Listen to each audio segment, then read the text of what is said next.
y estaré siempre de pie, aunque me quieran ver caer, el sol saldrá mañana otra vez. Segundo tiempo. Acabamos hace unos minutos el primer tiempo de la entrevista de Buena Leche al doctor Hugo Salvatierra. Para mí, luchador social. A ver, fíjate la pantalla, querido Isaac. Creo que se han entrado hasta los churupis de allá, de lo que buscan, no sé si Mamén o el otro. Entonces está un poco chueco, ¿no? ¿No te parece tan chueco? Entonces, doctor Huguito su hijo, pues, ¿no? Yo lo quiero mucho, Huguito. También le tengo mucho aprecio y respeto a Adriana. Son los dos hijos que yo conozco. Como un denominador, digamos, inteligente, ¿no? Y político, el padre. Y a veces uno se queda, pues, bueno, pero nada, mejor que uno esté a un lado y el otro al otro. Créame. La gente cree, yo lo conozco, usted dice que no es así. La gente cree que es una estrategia suya. Bueno, ¿por qué? ¿Qué ha puesto uno a un lado, el otro al otro lado? Pues yo lo conozco bien y sé que no es así. Lo conozco bien también a su hijo y lo conozco, y a veces Huguito es pues muy extrovertido, muy favorito. Pero, ¿qué le pareció la primera parte de la entrevista? Hemos llegado a Francia. Doctor Hugo Salvatierra, es muy niño. Estudió en el colegio Basilio de Cuellar. Ya cuando él trabajaba también veía en el colegio Círculos de Amigos. Salió bachiller, al poco tiempo tuvo que salir pelando. Se escapó de Bolivia en el 71 y se fue de la ceniza a aparecer al juego, porque en el 73 hubo el golpe de estado del general Pinochet, decía, ¿no? Así fue. Eso es. Lo que se trata ahora es, queremos verlo al hombre, al humanista, al luchador social. Y yo sé que a usted no le va a gustar, pero yo estoy entrevistando a los que considero que son verdaderos patricios, que han hecho algo por este pueblo. No a los que han sido figuretti, a todos, los verdaderos.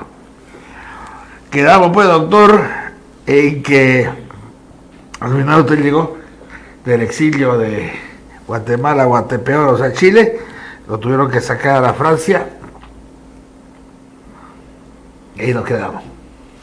Claro, no fui yo solito. En Chile habíamos más o menos unos 3.000 a 4.000 asilados políticos.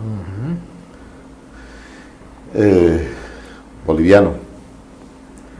Entonces, una buena cantidad de esos fueron expulsados. América Latina, pero fundamentalmente apareció ahí ACNUR, que es el organismo para refugiados de las Naciones Unidas, y ofreció refugio político en diversos países del mundo, sobre todo europeos, y yo agarré Francia, ahí me fui, con otros compañeros más. Más que todo norte de Europa, porque no había sido ni donde Franco, ni donde Italia, claro, ni Grecia. En esos países, por ejemplo, de que uno dice, ¿por qué no le dieron nunca el premio Nobel al escritor argentino Borges, siendo un hombre tan brillante?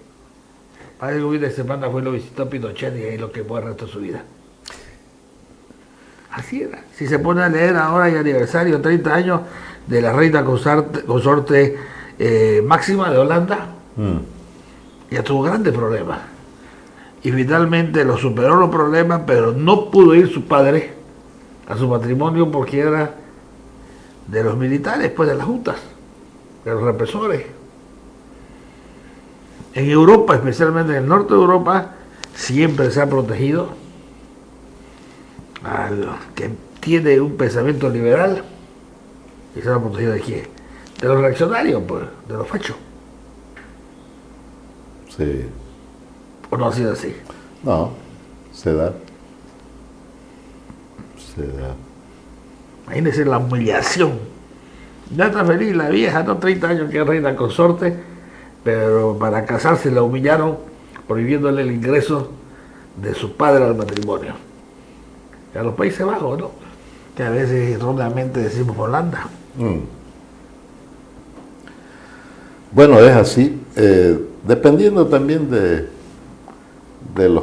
contexto donde uno esté y de lo que uno y cómo uno es. Yo, por ejemplo, sobre todo valoro mucho la ética política inclusive. Si bien hemos evolucionado por ejemplo, de la democracia cristiana al MIR, después yo en el Por Combate, después, bueno, IPCP más, etcétera. Pero eso es una evolución política basada en las coyunturas. Y creo que todos hemos vivido esos procesos, de una manera u otra, a favor, en contra o ignorando las circunstancias. Nadie puede decir yo soy virgen. Sí. Estoy militando de útero de mi madre, paso al MAS, PSP. Nadie. El compañero Evo fue pues, el candidato Sánchez Lozada por el MDR y así otro. No, ¿cuándo? No, en Izquierda Unida. El movimiento al socialismo era el partido de Ángel Pedraza, que era de la falange del sector N de la falange. Pero él se separó de la falange. Por ejemplo, Otto Ritter tiene una versión sobre eso que yo creo que está equivocado. No, Otto lo que tiene que hacer es tanto quiere ser marxista que se inscriba. Pues. Fue otra cosa eso, ¿no? Si él perdió su sigla fue un problema de él, digamos, ¿no? Bueno, pero vuelvo a decir, eso no fue así como... Yo, por ejemplo, cuando veo a la gente, a los dirigentes, altos dirigentes aquí departamentales del MAS, casi todingo ha sido dirigente de barrio de la UCS. Tito Sanguiné, fulano, sí. Sí. Yo tengo una visión sobre esto y es que mucha de la gente que milita ahorita... Pero no leo de política. No, solamente decirle una opinión social.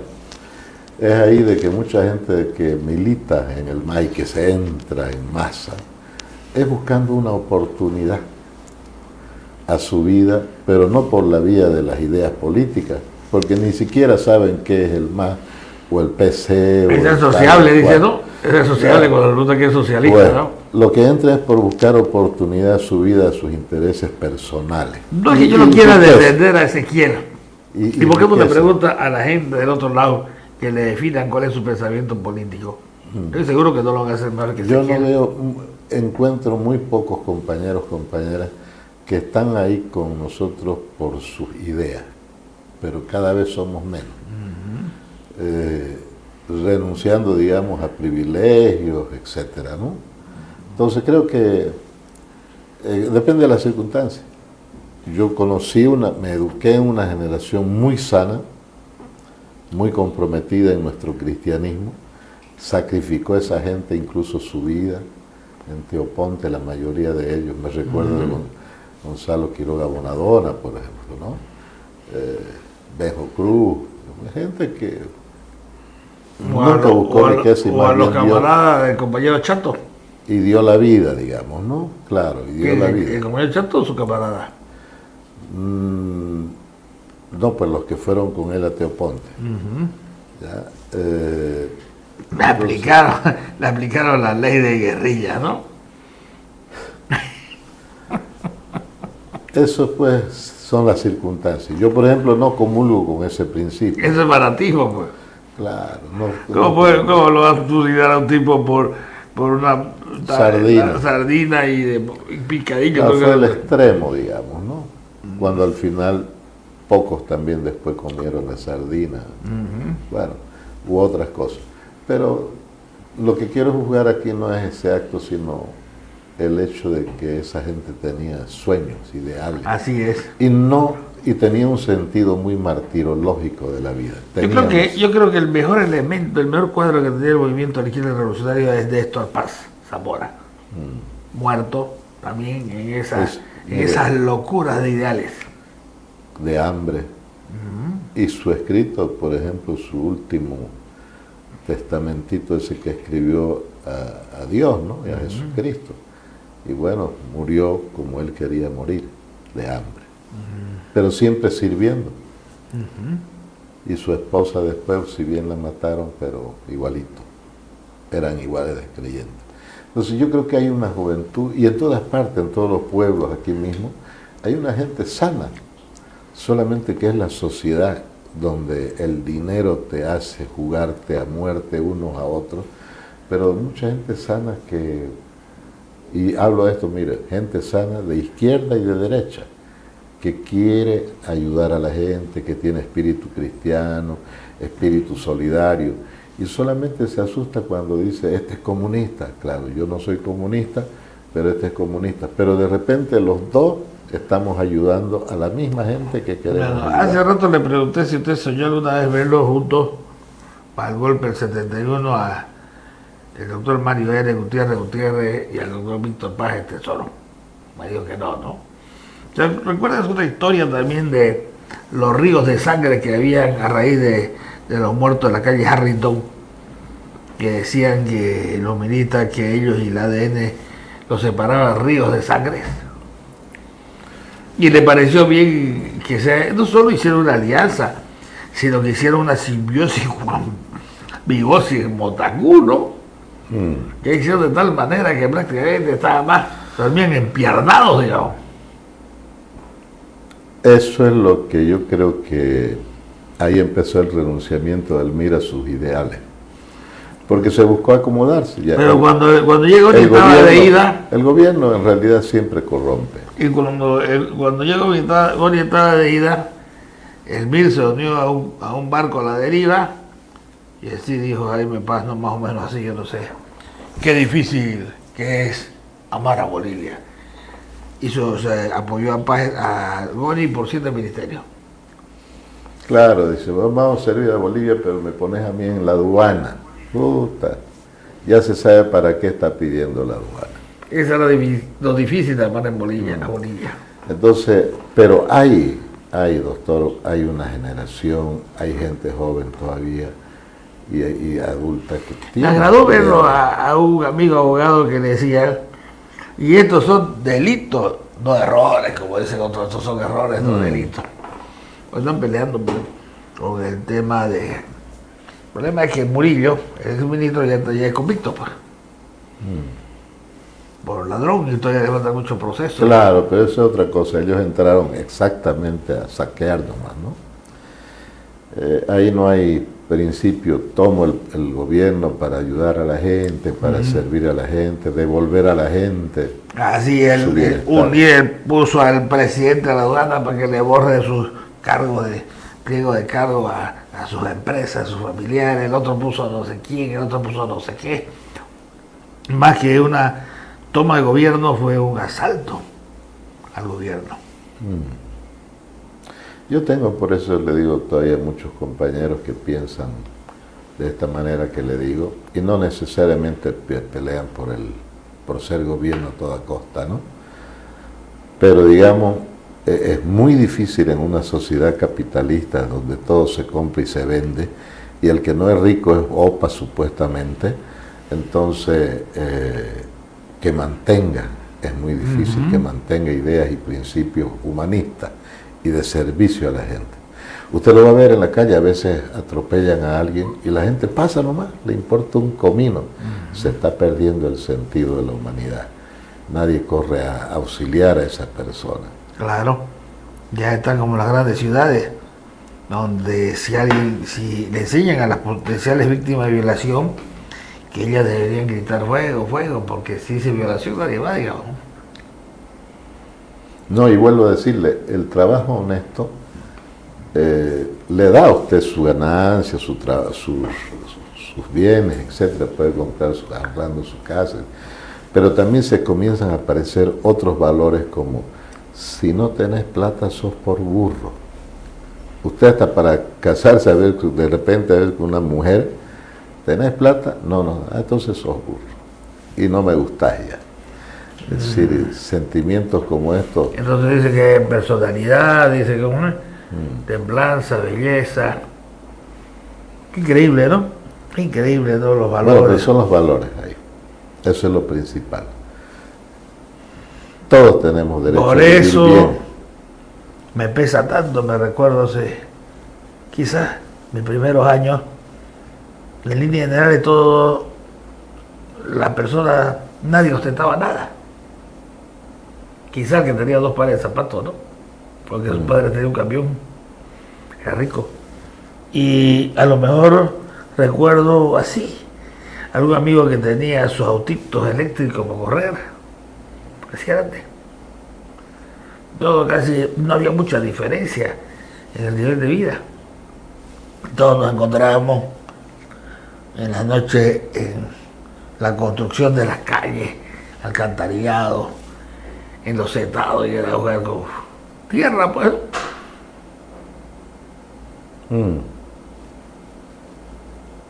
Santa Cruz era así. Qué increíble, ¿no? Entonces usted llegó, me cuenta un mundo, llegó de Francia, se fue a Bélgica, me dijo.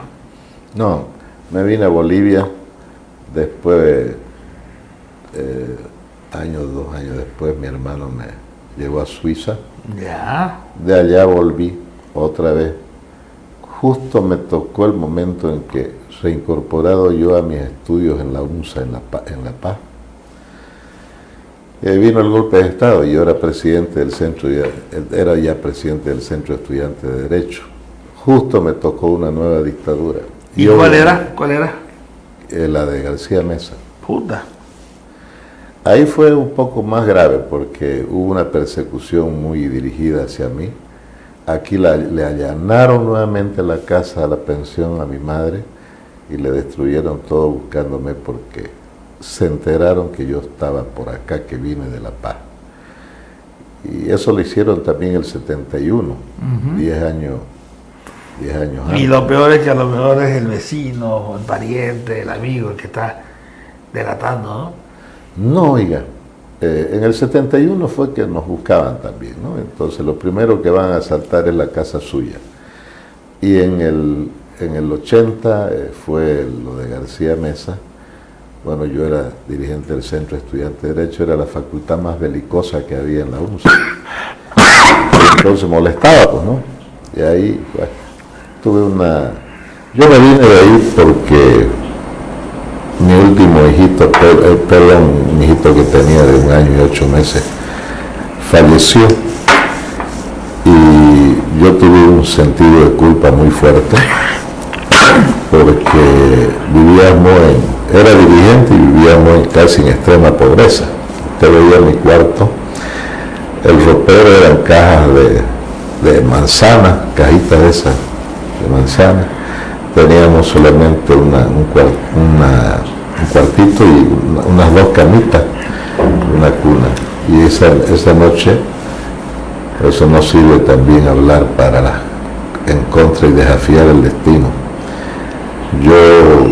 A mí me encargaron de hablar con dirigentes médicos para que también ellos asuman el paro de 72 horas que pedía la COP para tumbar al gobierno de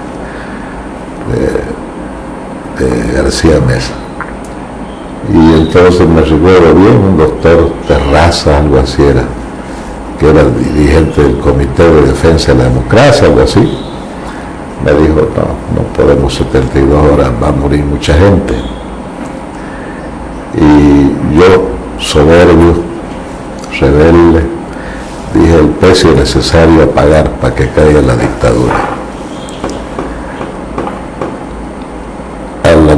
Esa noche yo fui el primero en pagar eso.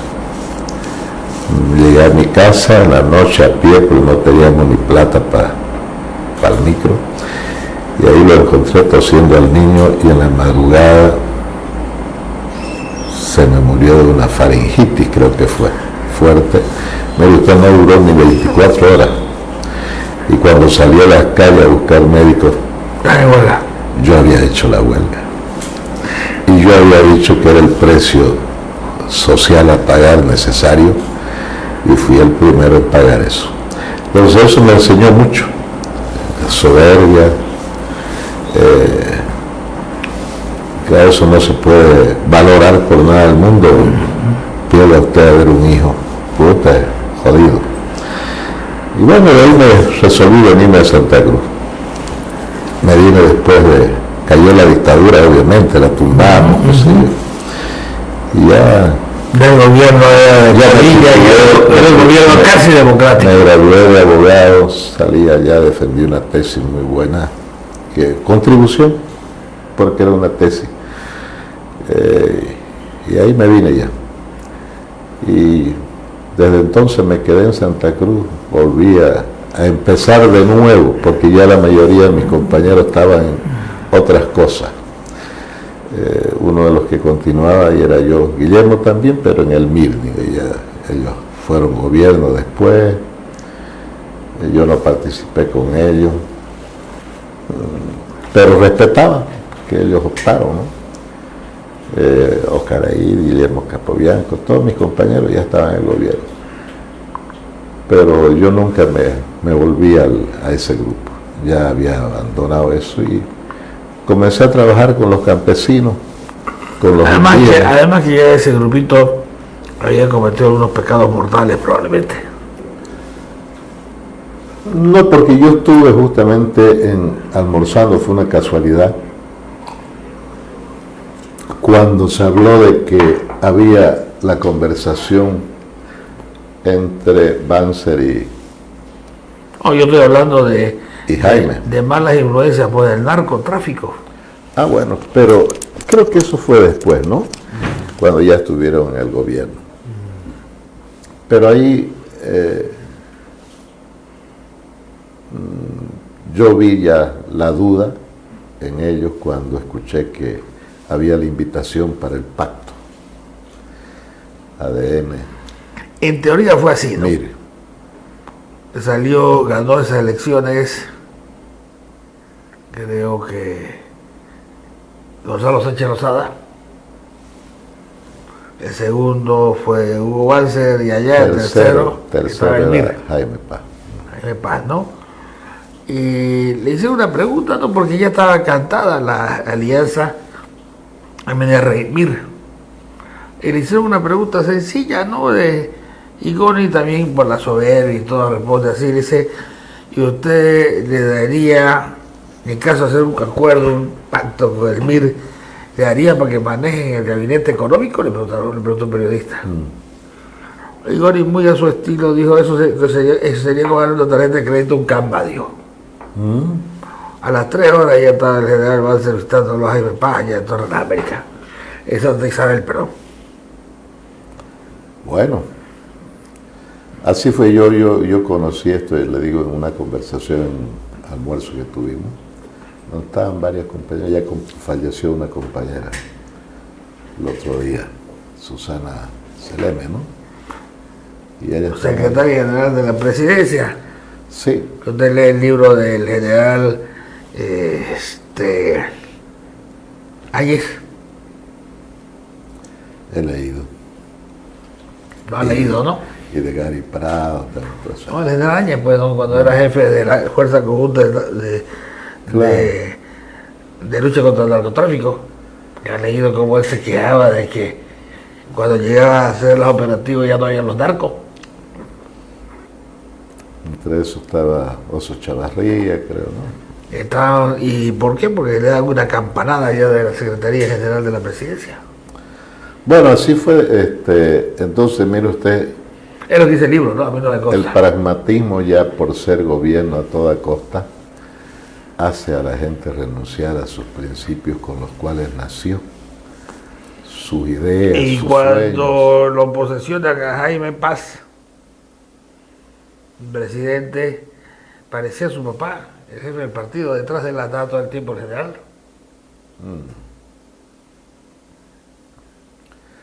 Bueno, pero fíjese, hasta esos momentos, inclusive podríamos decir que hasta el 21060, el gobierno del MNR, de Víctor Paz, hasta ahí no había ruta para cambiar las cosas.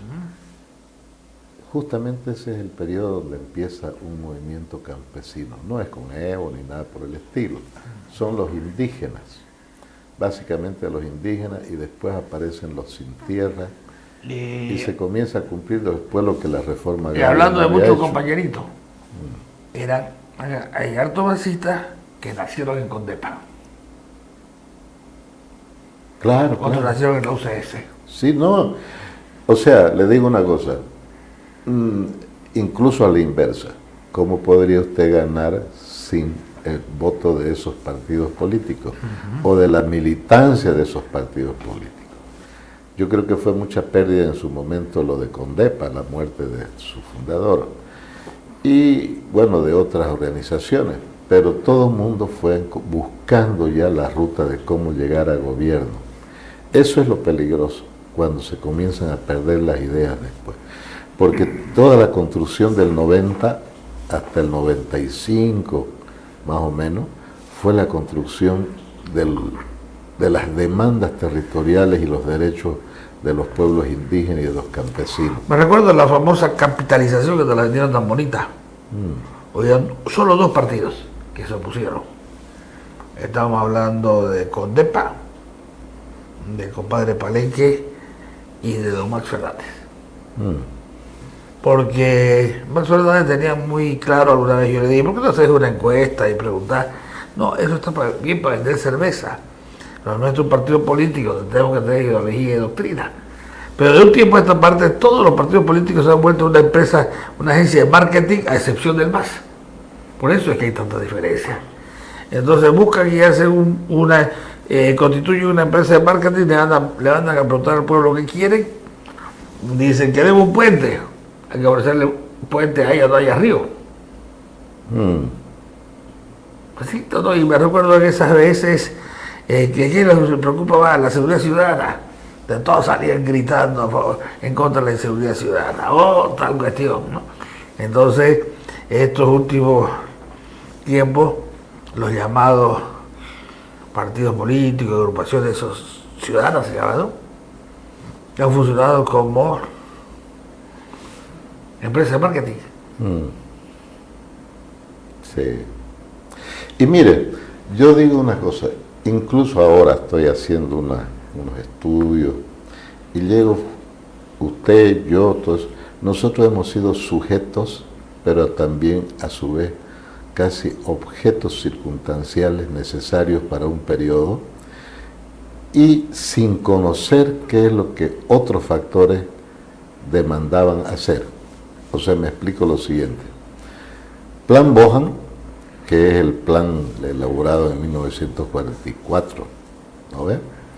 Por ese estadounidense de apellido Bohan, decía que el desarrollo industrial del país solamente podía darse con la marcha al oriente, distribuir la tierra y darle la tierra a la población, y lo llama, mire, con nombre y apellido ese plan Bohan, colonos, dice, colonos de Occidente. Qué otro gran error hablar de colonos de un mismo país, ¿no?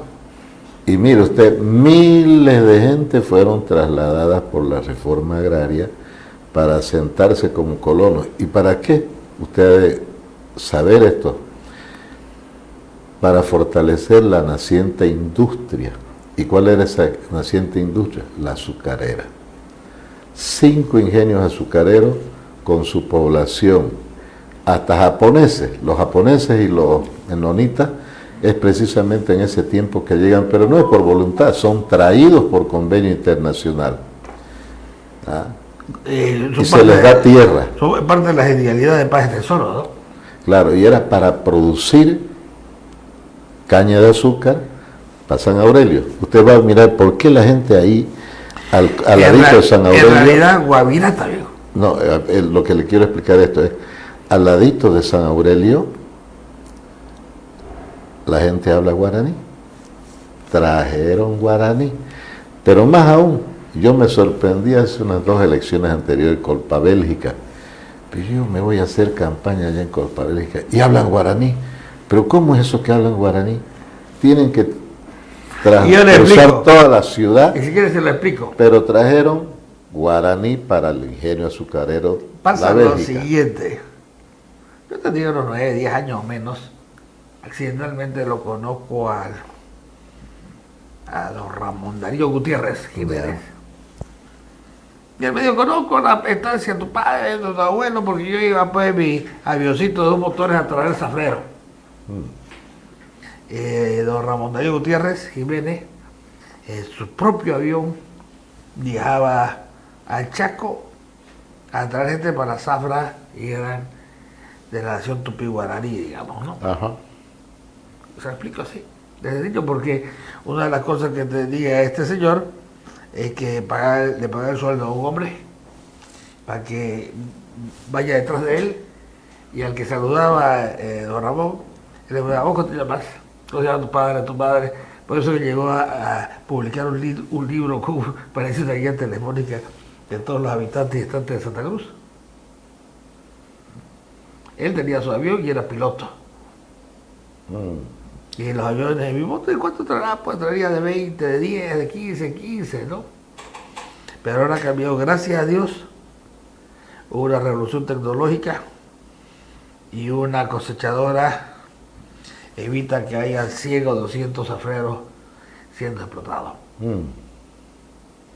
Pero esa riqueza que se hizo en ese tiempo era inicio de lo que pasaba a ser la reforma agraria. Entonces esa reforma agraria fue distribuirle la tierra a una cantidad de gente en donde los pueblos indígenas eran ignorados. Aquí a los indígenas le llamaban selvícolas, bárbaros. Selvícolas salvajes. Y bárbaros. Así es. Por eso era que en mis primeros años yo estudiaba que en Bolivia solo había una cultura y los demás éramos selvícolas salvajes nómadas. Y entonces a eso no había que darles tierra. Y no había mucho que discutirle porque en filo de Collasuyo, no sé cómo, pero hicieron subir el agua en contra de la gravedad. Y acá nuestros pueblos eran nómadas, no se preocupaban del día a día. Ahora en este tiempo ya los indígenas están de moda, hace rato ya, desde el 95, 90. Pero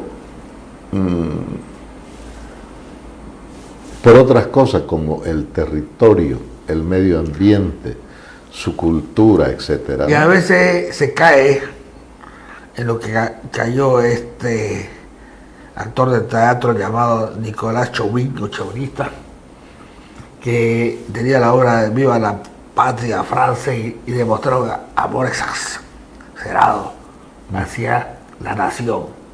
Todo lo que era francés, todo lo que decía Napoleón Bonaparte era lo máximo. A veces nosotros caemos en lo mismo y decimos la sabiduría máxima, la unidad máxima, la ciencia máxima está en estos pueblos indígenas. O está en estas bartolinas. Y ninguno es el dueño de la honestidad. Peor allá donde yo conocí, ¿no? Yo conocí lo que llamaban ustedes, la ley la llamaba vícola salvaje. Nunca aprendieron lo que era el derecho propietario. Y el primero que le veía, el primero que le agarraba era el dueño. Ha habido pues dos acontecimientos interesantes sobre esto. La reforma agraria está basada en la propuesta del Plan Bohan, que es liberal, dar la tierra a una cantidad de colonos venidos de Occidente para que produzcan al desarrollo industrial de Santa Cruz. Eso es una cosa. Pero dos acontecimientos, usted acuérdese de Pedro Ignacio Muiva. Puta, qué interesante es leer la vida de ese muchacho. 27 años tenía cuando lo mataron en Trinidad, Beni. Y él planteó, a él le avisaron en noviembre del 1810 que el año anterior había ocurrido la muerte del rey y un nuevo gobierno republicano en Bolivia. Entonces él lo cree pero es porque las noticias de La Paz y compañía al Beni, imagínense, llegaban después de un año. Entonces lo cree y se insurrecciona. Y él depone al gobernador español, lo tumban con su pueblo, los trinitarios, etcétera, mojeños, y lo posesionan a él gobernador. Estuvo de gobernador el primer indígena. Ni siquiera habíamos sido nosotros todavía república independiente, que fue en 1825. A él fue en 1811, perdón, 10-11, al año siguiente del 1809. Ya. Doctor, después en la recta final, ah, nos agarraron los otros 30 minutos. bueno. Consejo, sugerencia, un Ya. mensaje final, así como el hermano Pablo, mensaje a la conciencia. Lo mío. Lo suyo. Bueno, yo un agradecimiento a quienes estén viendo este programa. De repente no ha sido lo que ustedes esperaban o alguien esperaba, porque lo he acordado Esta con el línea, doctor Subirán. la gente sabe lo que va a escuchar en esta línea. Era no al político estrictamente, sino a la persona, ¿no? Sí. Y yo soy una persona común, igual que el resto de la gente de Santa Cruz. De repente no respondo a determinados criterios, pero tengo mis propios principios. Y agradezco profundamente la paciencia que han tenido de escucharnos, y a usted, doctor, por invitarnos. Y de aquí en adelante ya conoce la dirección, las veces que quiera, conoce los horarios. Muchísimas Y para gracias. nosotros va a ser, siempre va a ser un gran gusto y un honor. Y al joven que nos está grabando, muchísimas gracias. Claro, él es un poco, digamos, dañino. No vaya a ser que después no lo vuelque. Hasta siempre. Gracias. Aquí estaré